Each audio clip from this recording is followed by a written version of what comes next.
আপনাকে অভিনন্দন জানাচ্ছি। এটিএন নিউজকেও অভিনন্দন, আপনাকেও আসলে অভিনন্দন। কিন্তু আপনি আমাকে যে অভিনন্দনটি জানিয়েছেন এটি আমি পুরো বাংলাদেশের মানুষকে জানাতে চাই।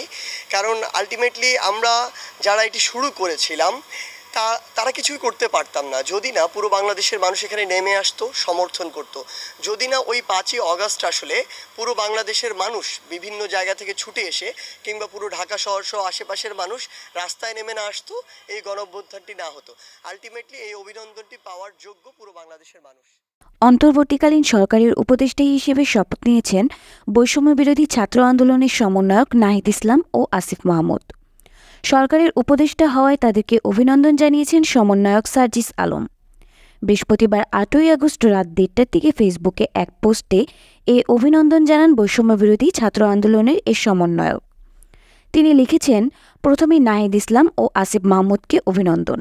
এটা যেমন তাদের জীবনের গুরুত্বপূর্ণ একটি অর্জন, তেমনি দেশের মানুষের স্বার্থে স্যাক্রিফাইসও বটে। কারণ অন্তর্বর্তীকালীন সরকারে থাকার কারণে সামনের ইলেকশনে তারা অংশগ্রহণ করতে পারবেন না।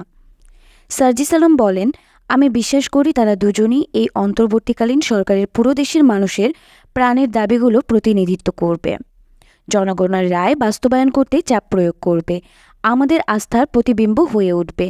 তিনি উল্লেখ করেন, 2024 সালের এই অভ্যুত্থানের অন্যতম বড় অর্জন বাংলাদেশের মানুষ তরুণ প্রজন্মকে যেমন নেতৃত্বে দেখতে চায়, দেশ গঠনের সামনের সারিতেও প্রত্যাশা করবে।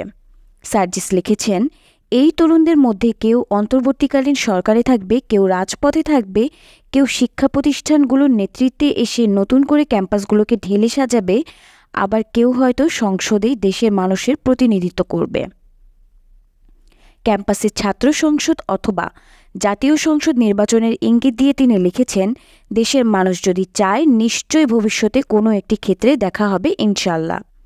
নাহিদ ইসলাম ঢাকা বিশ্ববিদ্যালয়ের সমাজবিজ্ঞান বিভাগের ছাত্র, আসিফ মাহমুদ ভাষাবিজ্ঞান বিভাগের, হাসানাত আবদুল্লাহ ইংরেজি বিভাগের এবং সার্জিস আলম প্রাণীবিদ্যা বিভাগের ছাত্র। তারা 4জনই 2016 থেকে 17 শিক্ষাবর্ষের ছাত্র।